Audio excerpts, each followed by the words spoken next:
नमस्कार दोस्तों, आप सभी का कमांडो मस्त यूट्यूब चैनल पर दिल खोलकर स्वागत करते हैं। दोस्तों एसएससी जीडी की एक और प्रैक्टिस सेट में दिल खोलकर स्वागत करते हैं। आपको पता है कि एसएससी जीडी ने दोस्तों 2025 का कैलेंडर जारी किया है और उसमें फिर से एसएससी जीडी की नई वैकेंसियों के बारे में बताया है। यानी कि 2024 और 25 दोनों बार दोस्तों आपको वैकेंसी देखने को मिलेंगी और 2023 में जो 24 नवंबर से पे फॉर्म अप्लाई होगा उसमें दोस्तों लगभग 84,000 वैकेंसी हैं। और जो 2025 का कैलेंडर जारी हुआ है उसमें दोस्तों भी 50,000 के आसपास तक वैकेंसी हैं। यानी कि दोस्तों अब की बार आपके लिए नौकरी पाने का सबसे बड़ा अवसर है। यदि इस बार आपका अवसर चला गया तो दोस्तों बहुत साल लग सकते हैं नई वैकेंसी को आने में, क्योंकि 2024 में इलेक्शन है जिसके कारण सरकार बहुत जल्दी वैकेंसियों को निकाल रहा है। आपको बता दें कि दोस्तों इस चैनल पर एसएससी जीडी की प्रैक्टिस सेट रोज अपलोड होती हैं, तो आप लोग वीडियो को पूरा का पूरा वॉच जरूर कर लीजिएगा। और हम 2021 2022 की जो वैकेंसी आई थी उसके अनुभव के आधार पर प्रैक्टिस सेट बनाते हैं और आपके लिए बहुत ही ज़्यादा महत्वपूर्ण है ये, क्योंकि दोस्तों अगर आप सोचिए कि अगर अब की बार आप मेहनत कर ले जाते हैं तो आप अब की बार सिलेक्शन पा जाएंगे, क्योंकि दोस्तों लगातार 2 वैकेंसी आने वाली हैं। तो चलिए 10 मिनट का ये वीडियो और प्रैक्टिस सेट कंप्लीट कर देंगे। वीडियो को दोस्तों स्टार्ट करते हैं। वीडियो पसंद आए तो वीडियो को लाइक ज़रूर करना और चैनल पर अगर आप हमारे नए हैं तो चैनल को भी जरूर सब्सक्राइब कर लीजिए। तो चलिए पहला क्वेश्चन है, विश्व पर्यावरण स्वास्थ्य दिवस प्रतिवर्ष किस तिथि को मनाया जाता है? तो दोस्तों पहला ही क्वेश्चन इंपॉर्टेंट क्वेश्चन है और आपका ये राइट आंसर हो जाएगा। दोस्तों 26 सितंबर को विश्व पर्यावरण स्वास्थ्य दिवस मनाया जाता है, याद रखना ये इंपॉर्टेंट प्रश्न है। बी वाला राइट आंसर हो जाएगा। नेक्स्ट प्रश्न है आपका, हाल ही में किस देश ने पशुवध पर प्रतिबंध लगा दिया है? तो पशुवध पर प्रतिबंध किस देश ने हाल ही में लगा दिया है? इसका दोस्तों राइट आंसर हो जाएगा श्रीलंका। ठीक है, श्रीलंका ने हाल ही में पशुवध पर प्रतिबंध लगा दिया है। यानी कि वहाँ पर अगर कोई भी व्यक्ति पशुओं की हत्या करता है तो उस पर क्या होगा, कानूनी कार्रवाई होगी और उसको जुर्माना भी देना पड़ सकता है या फिर सरकार की तरफ से उसे सजा भी काटनी पड़ सकती है। नेक्स्ट जो आपका प्रश्न है, चिकित्सा सेतु ऐप किस राज्य का सरकार का है? मतलब चिकित्सा सेतु ऐप जो है वो किस राज्य सरकार का है, ये आपको बताना है। दोस्तों ये करंट के क्वेश्चन आपके लिए बहुत ही ज़्यादा महत्वपूर्ण है, क्योंकि करंट अफेयर से रिलेटेड क्वेश्चन आपकी परीक्षा में ज़रूर पूछे जाएंगे। तो इसका राइट आंसर हो जाएगा दोस्तों उत्तर प्रदेश। जो व्यक्ति उत्तर प्रदेश से बिलोंग कर रहा है उसे पता होगा कि चिकित्सा सेतु ऐप उत्तर प्रदेश का एक राज्य ऐप है। नेक्स्ट जो आपका प्रश्न है, निम्नलिखित में से कौन सा देश मृत्यु दंड को समाप्त करने वाला देश बन गया है? यानी कि आप वहाँ पर चाहे जितना बड़ा जुर्म करें आपको मृत्यु दंड नहीं होगी। वो ऐसा कौन सा देश है? तो आपको पता होना चाहिए कि वो देश है दोस्तों कजाकिस्तान। यानी कि दोस्तों कजाकिस्तान में मृत्यु दंड को समाप्त कर दिया गया है। यानी कि आप वहाँ पर जो भी बड़ी से बड़ी क्या कर दीजिए, घटना कर दीजिए या फिर कोई भी बड़ा कांड कर दीजिए, आपको वहाँ पर मृत्यु दंड की सज़ा नहीं होगी। हाँ, ये बात जरूर है कि आपको आजीवन कारावास हो सकता है, मतलब उम्र कैद हो सकती है। जैसे कि अपने देश यानी कि भारत में फांसी की सज़ा सुनाई जाती है, इसे ही मृत्युदंड बोलते हैं, लेकिन वहाँ पर ऐसा कोई भी प्रावधान अब नहीं रह गया है। नेक्स्ट जो आपका प्रश्न है, भारत का पहला शहद परीक्षण प्रयोगशाला कहाँ स्थापित किया गया है? आपके लिए ये भी क्वेश्चन बहुत ही ज़्यादा महत्वपूर्ण है। राइट आंसर हो जाएगा गुजरात। भारत का पहला शहद परीक्षण प्रयोगशाला गुजरात में स्थापित किया गया है। नेक्स्ट आपका प्रश्न है कि कोणार्क मंदिर का निर्माण किसने कराया था? ये दोस्तों बहुत ही ज़्यादा महत्वपूर्ण प्रश्न है और बहुत बार परीक्षाओं में भी पूछा जा चुका है। राइट आंसर हो जाएगा नरसिंह देव प्रथम जी ने क्या किया था, कोणार्क मंदिर का निर्माण कराया था। नेक्स्ट आपका लिए प्रश्न है, भारतीय संविधान में पहली बार संशोधन कब किया गया था? तो आपको पता है कि 1951 में भारतीय संविधान में पहली बार ही संशोधन कर दिया गया था। 1950 में संविधान लागू हुआ था, 26 जनवरी 1950 में लागू हुआ था। ठीक है, और 1951 में ही क्या कर दिया गया था, संविधान में पहला संशोधन कर दिया गया था। नेक्स्ट जो आपका प्रश्न है, निम्नलिखित में से कौन सा राज्य भारतवर्ष में रबर की खेती के लिए प्रसिद्ध है? ये भी दोस्तों इंपॉर्टेंट क्वेश्चन है और राइट आंसर हो जाएगा केरल। केरल राज्य जो दोस्तों है वो भारतवर्ष में रबर की खेती के लिए बहुत ज़्यादा प्रसिद्ध है। नेक्स्ट प्रश्न है, निम्नलिखित में से पूंजी का संग्रहण पुस्तक का कौन लेखक हैं? तो ये भी क्वेश्चन महत्वपूर्ण है। तो राइट आंसर हो जाएगा Shrimati John Robinson. Shrimati John Robinson ji हैं। नेक्स्ट जो आपका प्रश्न है, भारत का पहला संचालन उपग्रह यानी कि IRNSS फर्स्ट ए कहाँ से छोड़ा गया? तो आपको पता है कि जो भारत में कोई भी उपग्रह, जैसे कि अभी चंद्रयान 3 गया था, तो कहीं से जब लॉन्च किया जाता है तो आपको पता होना चाहिए कि वो श्रीहरिकोटा से ही लॉन्च किया जाता है। कहाँ से लॉन्च किया जाता है? श्रीहरिकोटा से लॉन्च किया जाता है। और ये है कहाँ? ये दोस्तों बेंगलुरु में, सॉरी कर्नाटक में है। ठीक है, कर्नाटक में है, कर्नाटक में है, याद रखना। ठीक है, कर्नाटक में है। नेक्स्ट जो आपका प्रश्न है, निम्नलिखित में से धावन सोडा का सूत्र है? धावन सोडा यानी कि धोने वाला सोडा।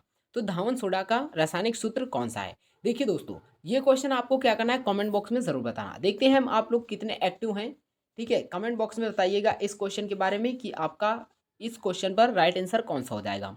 क्योंकि ये क्वेश्चन आप बहुत जब क्लास 9th में होंगे, 10th में होंगे, 11th में होंगे, 12th में होंगे और आप कॉम्पिटिशन लेवल की तैयारी भी कर रहे हैं और एसएससी जीडी की तैयारी कर रहे हैं, तो आपको पता होना चाहिए कि इसमें से धावन सोडा का सूत्र कौन सा है। तो चलिए नेक्स्ट क्वेश्चन आपको बताते हैं। ये क्वेश्चन आपको कमेंट बॉक्स में ज़रूर बताना है, ठीक है? नेक्स्ट आपके लिए प्रश्न है, हीमोग्लोबिन में धातु तत्व होता है, तो हीमोग्लोबिन में जो धातु तत्व होता है वो कौन सा होता है, आपको बताना है। और इम्पॉर्टेंट क्वेश्चन है और इसको याद भी आपको कर जरूर लेना है। इसका दोस्तों राइट आंसर हो जाएगा लोहा, ठीक है? हीमोग्लोबिन में धातु तत्व होता है वो लोहा होता है, ठीक है? लोहा होता है। नेक्स्ट आपका प्रश्न है, सलाला परियोजना स्थित है, तो सलाला परियोजना दोस्तों जम्मू कश्मीर में स्थित है। कहाँ स्थित है? जम्मू कश्मीर में स्थित है। नेक्स्ट आपको का प्रश्न है, थाल घाट और भोट घाट निम्न में से किस तट पर स्थित है? ये दोस्तों बहुत ही ज़्यादा मोस्ट इंपॉर्टेंट प्रश्न है और आप इस पर स्टार बना लीजिए। थाल घाट और भोर घाट निम्न में से किस तट पर स्थित है? तो याद रखना कोंकण तट पर स्थित है। कौन से तट पर स्थित है? कोंकण तट पर स्थित है। नेक्स्ट प्रश्न है, ईएनटी डॉक्टरों द्वारा प्रयोग किए जाने वाले हेड मिरर किस प्रकार का होता है? तो ये भी क्वेश्चन दोस्तों बहुत ही ज़्यादा इंपॉर्टेंट क्वेश्चन है और इसका राइट आंसर हो जाएगा अवतल, ठीक है? अवतल मिरर होता है यानी कि शीशा होता है। पित्त का मुख्य कार्य क्या है? देखिए पित्त का मुख्य कार्य क्या होता है? पित्त का जो दोस्तों मुख्य कार्य होता है वो पाचन तथा शोषण हेतु वसा का इमल्सन करना, ठीक है? वसा का इमल्सन करने का अर्थ होता है वसा को छोटे छोटे भागों में तोड़ना, ठीक है? तो पित्त का मुख्य कार्य होता है पाचन तथा शोषण हेतु वसा का इमल्सन करना, यानी कि छोटे छोटे भागों में उसको तोड़ना। नेक्स्ट जो आपका प्रश्न है, कौन सा कार्बोहाइड्रेट मोनोसेकेराइड है? तो याद रखना कौन सा कार्बोहाइड्रेट मोनोसेकेराइड है? तो ग्लूकोज एवं फ्रक्टोज दोस्तों मोनोसेकेराइड हैं, याद रखना, जो कि एक कार्बोहाइड्रेट हैं। नेक्स्ट प्रश्न है, शिखा टंडन किस खेल के लिए प्रसिद्ध हैं? तो शिखा टंडन किस खेल के लिए प्रसिद्ध हैं?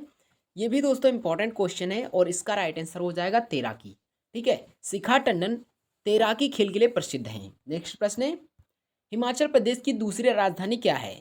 तो हिमाचल प्रदेश की दूसरी राजधानी याद रखना धर्मशाला है, याद रखना धर्मशाला हिमाचल प्रदेश की दूसरी राजधानी है। नेक्स्ट है, चीनी यात्री इत्सिंग में 3 वर्ष ठहरकर संस्कृत सीखा था। तो चीनी यात्री जो इत्सिंग थे वो दोस्तों ताम्र लिपि में 3 वर्ष ठहरकर संस्कृत सीखा था। कहाँ था? ताम्र लिपि में ठहरकर 3 वर्ष, ठीक है? 3 वर्ष ठहरकर क्या सीखा था? संस्कृत सीखा था। नेक्स्ट प्रश्न है, भारतीय अंतरिक्ष कार्यक्रम का जनक किसे कहा जाता है? तो याद रखना विक्रम साराभाई को भारतीय अंतरिक्ष कार्यक्रम का जनक कहा जाता है। अब यहाँ पर बहुत सारे बच्चे जैसे ही इस प्रश्न को पढ़ते अब्दुल कलाम जी लगा देते, ठीक है? लेकिन Abdul Kalam is are not right answer in this question. याद रखना भारतीय अंतरिक्ष कार्यक्रम का जनक कहा जाता है विक्रम साराभाई को। नेक्स्ट क्वेश्चन, ब्रह्म समाज के संस्थापक कौन हैं? तो ब्रह्म समाज के संस्थापक राजा राम मोहन राय जी हैं, ठीक है? राजा राम मोहन राय जी ब्रह्म समाज के संस्थापक हैं। नेक्स्ट प्रश्न आपका, जब ईस्ट इंडिया कंपनी का गठन हुआ तब उस समय भारत का मुगल बादशाह कौन था? ईस्ट इंडिया कंपनी दोस्तों 1600 ईस्वी में भारत आई थी, याद रखना भारत आई थी 1600 ईस्वी में, यानी कि 1600 ईस्वी में भारत का मुगल बादशाह कौन था? तो याद रखना अकबर। और जब ईस्ट इंडिया कंपनी का गठन हुआ उस समय भारत का मुगल बादशाह कौन था? तो अकबर था। ये क्वेश्चन दोस्तों बहुत बार पूछा जा चुका है और खासकर 2022 के पेट में ये क्वेश्चन पूछा गया था।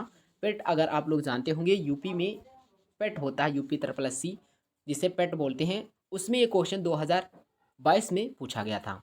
नेक्स्ट प्रश्न है, भारत के उच्चतम न्यायालय में न्यायाधीशों की संख्या में वृद्धि करने की शक्ति किसमें निहित है? तो देखिए जो सबसे ज़्यादा शक्ति की बात होती है तो संसद की बात होती है, यानी कि भारत के उच्चतम न्यायालय में न्यायाधीशों की संख्या में वृद्धि करने की शक्ति या फिर दोस्तों संविधान में संशोधन करने की शक्ति, ये सब चीज़ कहाँ होती है? वो संसद में होती है।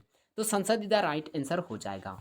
नेक्स्ट है, भारतीय रिजर्व बैंक, यहाँ पर डबल बार भारतीय लिख गया है लेकिन आपको कन्फ्यूज़न नहीं होना है। भारतीय रिजर्व बैंक RBI द्वारा जारी किए जाने वाले नए 100 के नोट में निम्नलिखित में से कौन सा विशेषता है या कौन सी विशेषता है?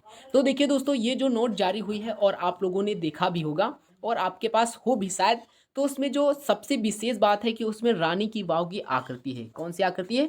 रानी की वाव की आकृति। आप देख लीजिएगा ठीक है, देख लीजिएगा और कमेंट बॉक्स में बताइएगा कि उसमें दोस्तों 20 रुपए की नोट में किस चीज़ की आकृति का निशान है। कमेंट बॉक्स में बताना, आपके लिए कमेंट बॉक्स का जो सेशन है वो खुला रहेगा। और दोस्तों अगर आपको इससे ज़्यादा क्वेश्चनों की प्रैक्टिस सेट चाहिए तो भी कमेंट बॉक्स में ज़रूर बताना। कमेंट बॉक्स में बताना कि ये प्रैक्टिस सेट कैसी लगी। तो चलिए मिलते हैं नेक्स्ट वीडियो में, और न्यू प्रैक्टिस सेट देखने के लिए चैनल को जरूर सब्सक्राइब कर लीजिए। तब तक के लिए जय हिंद।